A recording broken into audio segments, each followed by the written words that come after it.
സംസ്ഥാനത്ത് മഴ മുന്നറിയിപ്പിൽ മാറ്റം. 4 ജില്ലകളിൽ ഓറഞ്ച് അലേർട്ട് പ്രഖ്യാപിച്ചു. ആലപ്പുഴ, എറണാകുളം, കണ്ണൂർ, കാസർഗോഡ് ജില്ലകളിലാണ് ഓറഞ്ച് അലേർട്ട്. 10 ജില്ലകളിൽ യെല്ലോ അലേർട്ടാണ്. ഏപ്രിൽ 1 മുതൽ മെയ് 30 വരെ പ്രകൃതിക്ഷോഭങ്ങളിൽ 19 പേർ മരിച്ചുവെന്ന് റവന്യൂ വകുപ്പ് വ്യക്തമാക്കി. ഇന്ന് മഴക്കെടുതിയിൽ 2 മരണം സംഭവിച്ചു. വിവരങ്ങളുമായി ശാലിനി ചേരുന്നു. ശാലിനി, ഇന്ന് മഴ മുന്നറിയിപ്പുകളിൽ മാറ്റം വന്നിട്ടുണ്ട്. കാലാവസ്ഥ എങ്ങനെയാണ്? കാലവർഷം പതിയെ രൂക്ഷത കുറയുന്നതായി ഉള്ള റിപ്പോർട്ടുകൾ വരുന്നു. അലേർട്ടുകൾ എങ്ങനെയാണ്? വീണ, കാലവർഷം ദുർബലമാകുന്ന സൂചനകളാണ് ഇപ്പോൾ കേന്ദ്ര കാലാവസ്ഥാ നിരീക്ഷണ കേന്ദ്രത്തിന്റെ ഏറ്റവും ഒടുവിലായി വന്നിട്ടുള്ള മുന്നറിയിപ്പിൽ നിന്ന് മനസ്സിലാകുന്നത്. കഴിഞ്ഞ തുടർച്ചയായിട്ടുള്ള റെഡ് അലർട്ട് മുന്നറിയിപ്പൊക്കെ പിൻവലിക്കപ്പെട്ടിരിക്കുകയാണ്. ഇന്ന് രാവിലെ മുതൽ, അതായത് ഇന്നലെ രാത്രി വൈകിയ മുന്നറിയിപ്പ് മുതൽ റെഡ് അലർട്ടുകളൊന്നും സംസ്ഥാനത്ത് ഇല്ല. ഇന്നിപ്പോൾ 4 ജില്ലകൾക്ക് ഓറഞ്ച് അലർട്ട് ആണ് നൽകിയിട്ടുള്ളത്. എറണാകുളം, ആലപ്പുഴ, ഒപ്പം തന്നെ കണ്ണൂർ, കാസർഗോഡ് ജില്ലകൾക്കാണ് ഈ മണിക്കൂറിൽ ഓറഞ്ച് അലർട്ട് ജാഗ്രതാ നിർദ്ദേശമുള്ളത്. മറ്റ് 10 ജില്ലകൾക്ക് യെല്ലോ അലർട്ട് ജാഗ്രതാ നിർദ്ദേശമാണ് ഉള്ളത്. നാളെയും മറ്റന്നാളും ഉൾപ്പെടെ തുടർച്ചയായ 4 ദിവസങ്ങളിൽ സംസ്ഥാനത്ത് ശക്തമായ മഴയ്ക്കുള്ള, അതായത് നേരിയ മഴയ്ക്കുള്ള യെല്ലോ അലർട്ട് ജാഗ്രതാ നിർദ്ദേശം മാത്രമാണുള്ളത്. അതും വടക്കൻ കേരളത്തിലെ ചില ജില്ലകളിൽ മാത്രമാണ് ആ മഴ മുന്നറിയിപ്പ് ഉള്ളത്. തെക്കൻ കേരളത്തിലൊക്കെ തുടർച്ചയായി ഇനി വരുന്ന 4 ദിവസം കാര്യമായ മഴ മുന്നറിയിപ്പുകളൊന്നുമില്ല. ഇപ്പോൾ തലസ്ഥാന ജില്ലയെ സംബന്ധിച്ച് നോക്കുകയാണെങ്കിൽ രാവിലെയൊക്കെ ശക്തമായ മഴയുണ്ടായിരുന്നു. ഇപ്പോൾ മഴയൊക്കെ ഒന്ന് മാറി ചെറിയ വെയിൽ, ചൂടൊക്കെ വന്ന് തുടങ്ങിയിരിക്കുകയാണ്. അതൊക്കെ ഒരു ആശ്വാസ വാർത്തയായി ഈ ഘട്ടത്തിൽ പറയേണ്ടിയിരിക്കുന്നു. ഒപ്പം തന്നെ സംസ്ഥാനത്ത് മഴക്കെടുതി മൂലമുള്ള മരണങ്ങളുടെ എണ്ണവും കൂടുകയാണ്. ഇന്ന് അല്പസമയം മുമ്പ് ഇപ്പോൾ ആലപ്പുഴ കായംകുളത്ത് കൂടി ഒരു മരണം റിപ്പോർട്ട് ചെയ്യപ്പെട്ടിരിക്കുകയാണ്. ഗൃഹനാഥൻ വെള്ളക്കെട്ടിൽ വീണുള്ള മരണമാണ് സംഭവിച്ചിട്ടുള്ളത്.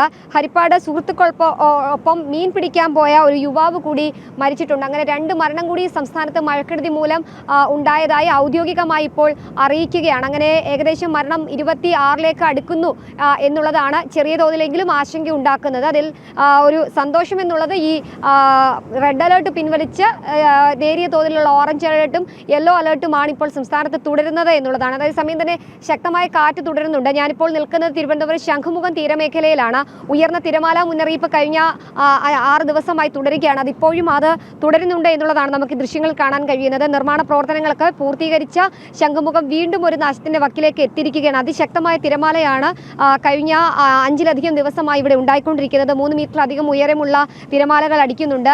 ശംഖുമുഖത്ത് മാത്രമല്ല, നമ്മൾ ഇന്ന് രാവിലെ കണ്ടതുപോലെ വലിയതുറ അടക്കമുള്ള മേഖലകളിലും അതിശക്തമായ കാറ്റും ഉയർന്ന തിരമാലയുമാണ് ഉണ്ടാകുന്നത്. തീരദേശ മേഖലകളിലടക്കം നിരവധി വീടുകളിൽ വെള്ളം കയറുന്ന ഒരു സാഹചര്യമുണ്ട്. അതുകൊണ്ട് തന്നെ അവിടെ ഉള്ളവരൊക്കെ സുരക്ഷിത സ്ഥാനത്തേക്ക് മാറണമെന്നൊരു മുന്നറിയിപ്പ് കൂടി സംസ്ഥാന ദുരന്ത നിവാരണ അതോറിറ്റി നൽകിയിട്ടുമുണ്ട്. അപകട സാധ്യത മുൻനിർത്തി ജാഗ്രതാ മുന്നറിയിപ്പ് ബോർഡുകൾ അടക്കം ശംഖുമുഖത്ത് നൽകിയിരിക്കുകയാണ്. ഇപ്പോൾ ശംഖുമുഖത്തെ സംബന്ധിച്ച് നോക്കുകയാണെങ്കിൽ റോഡ് സമീപത്ത് തന്നെയാണ്. കടൽ ഒരുപാട് കയറിയ ഒരു സാഹചര്യം കൂടിയുണ്ട്. ആ ഘട്ടത്തിൽ ഈ റോഡ് ഗതാഗതം അടക്കം ഇന്ന് 2 ദിവസമായി സ്തംഭിക്കുന്ന ഒരു സാഹചര്യം ഉണ്ടായിരുന്നു. 2 റോഡുകളാണ് ഇവിടെ ഉള്ളത്.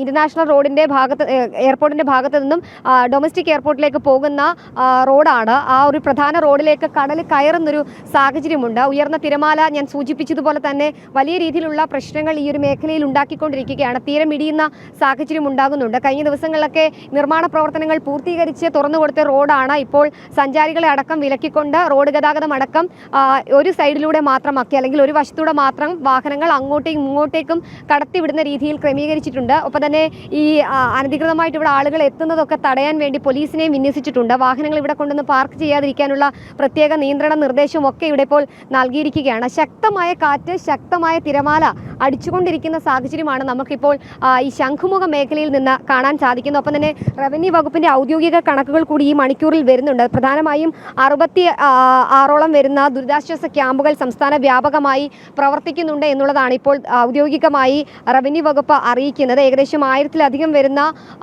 ആളുകൾ ഈ ദുരിതാശ്വാസ ക്യാമ്പുകളിൽ ഉണ്ട് എന്നുള്ള കണക്കുകൾ കൂടി ഇപ്പോൾ സംസ്ഥാന സർക്കാർ പുറപ്പെടുവിക്കുകയാണ്. 1439 പേർ ക്യാമ്പുകളിൽ കഴിയുന്നുണ്ട് എന്നുള്ളതാണ്. ഏപ്രിൽ 1 മുതൽ മെയ് 30 വരെയുള്ള പ്രകൃതിക്ഷോഭങ്ങളിൽ ജീവൻ നഷ്ടമായത് 19 പേർക്കാണ് എന്ന ഔദ്യോഗിക കണക്ക് കൂടി റവന്യൂ വകുപ്പ് ഈ ഘട്ടത്തിൽ വിടുന്നുണ്ട്. 125 പേർക്ക് പരിക്ക് പറ്റിയതായും 87 വീടുകൾ പൂർണ്ണമായും തകർന്നതായും 3237 വീടുകൾ ഭാഗികമായും തകർന്നു എന്നുള്ള റിപ്പോർട്ടാണ് റവന്യൂ വകുപ്പിന്റെ ഭാഗത്ത് നിന്ന് വന്നുകൊണ്ടേയിരിക്കുന്നത്. കൂടാതെ തന്നെ ഈ വന്യജീവി ആക്രമണവും ഈ മഴക്കാലത്ത് തുടരുന്നുണ്ട്. അതിന്റെയും കണക്കുകൾ ഇപ്പോൾ സർക്കാർ തലത്തിൽ നിന്ന് പുറത്തേക്ക് വരുന്നുണ്ട്. എന്തായാലും ഒരു ആശ്വാസകരമായ വാർത്ത, കഴിഞ്ഞ കുറേ ദിവസങ്ങളായി പെയ്ത ദുരിതപ്പെയ്ത്ത് ചെറിയ തോതിലെങ്കിലും ഒന്ന് ശമിക്കുന്നുണ്ട് എന്നുള്ളതാണ് നമുക്കിപ്പോൾ മനസ്സിലാക്കാൻ സാധിക്കുന്നത്. അതുകൊണ്ട് തന്നെ ഈ വന്നിട്ടുള്ള ഏറ്റവും ഒടുവിലായി വന്നിട്ടുള്ള 1 മണിയുടെ അലേർട്ട് വലിയ രീതിയിലുള്ള ഒരു ആശ്വാസം സംസ്ഥാനത്തിന് നൽകുന്നുണ്ട്. പ്രത്യേകിച്ച് ഒരു ആശങ്ക നിൽക്കുന്നത് 2 ദിവസം, അതായത് മറ്റന്നാൾ സ്കൂൾ തുറക്കുകയാണ്. ആ സ്കൂൾ തുറക്കുന്നതിന് മുന്നോടിയായിട്ടുള്ള പ്രവർത്തനങ്ങളൊക്കെ സർക്കാർ തലത്തിൽ നടക്കുകയാണ്. അപ്പോൾ ഈ സ്കൂൾ തുറക്കുന്നത് മഴ ശക്തമാകുമോ എന്നൊക്കെയുള്ളൊരു ആശങ്ക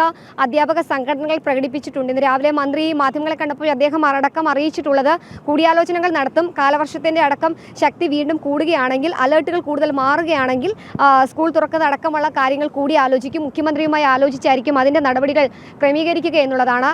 അത്തരത്തിലുള്ള കാര്യങ്ങൾ കൂടി ഒരു ഭാഗത്ത് നടക്കുന്നുണ്ട്. എന്തായാലും ഇന്ന് വൈകിട്ട് ഇനിയിപ്പോൾ 4 മണിയോട് കൂടിയാണ് അടുത്ത അലേർട്ടുകൾ അപ്ഡേറ്റ് ആകുന്നത്. ആ സമയത്ത് ഏതെങ്കിലും രീതിയിൽ കാര്യമായ മഴ മുന്നറിയിപ്പ് വരികയോ ഓറഞ്ച് റെഡ് അലേർട്ടുകൾ പ്രഖ്യാപിക്കുകയോ ഒക്കെ തന്നെ ചെയ്യുകയാണെങ്കിൽ ഒരു പക്ഷേ സ്കൂൾ തുറക്കുന്ന അടക്കമുള്ള കാര്യങ്ങളിൽ ഒരു പുനരാലോചന സർക്കാർ തലത്തിൽ നടക്കുകയും ചെയ്യും. എന്തായാലും ശക്തമായ മഴ പല ജില്ലകളിലും തുടരുന്നുണ്ട്. അതേസമയം തന്നെ ഈ കാറ്റിന്റെ തീവ്രതയൊക്കെ കുറയുന്നുണ്ട് എന്നുള്ളൊരു ആശ്വാസകരമായ വാർത്ത ഇപ്പോൾ വരുമ്പോൾ വലിയ രീതിയിലുള്ള ആശ്വാസം പങ്കുവയ്ക്കുകയാണ്. അതേസമയം തന്നെ സംസ്ഥാനത്ത് വരും മണിക്കൂറിൽ പ്രളയ സാധ്യത നിലനിൽക്കുന്നുണ്ട് എന്നുള്ളൊരു മുന്നറിയിപ്പ് കൂടി സംസ്ഥാന ദുരന്ത നിവാരണ അതോറിറ്റിക്കൊപ്പം തന്നെ കേന്ദ്ര ജല കമ്മീഷന്റെ ഭാഗത്തു നിന്ന് വരുന്ന അച്ചൻകോവിലാർ അടക്കമുള്ള സംസ്ഥാനത്തെ പ്രധാനപ്പെട്ട നദികളിൽ ജലനിരപ്പ് ഉയരുന്നത് ചെറിയ തോതിൽ ആശങ്കയുണ്ടാക്കുന്നുണ്ട്.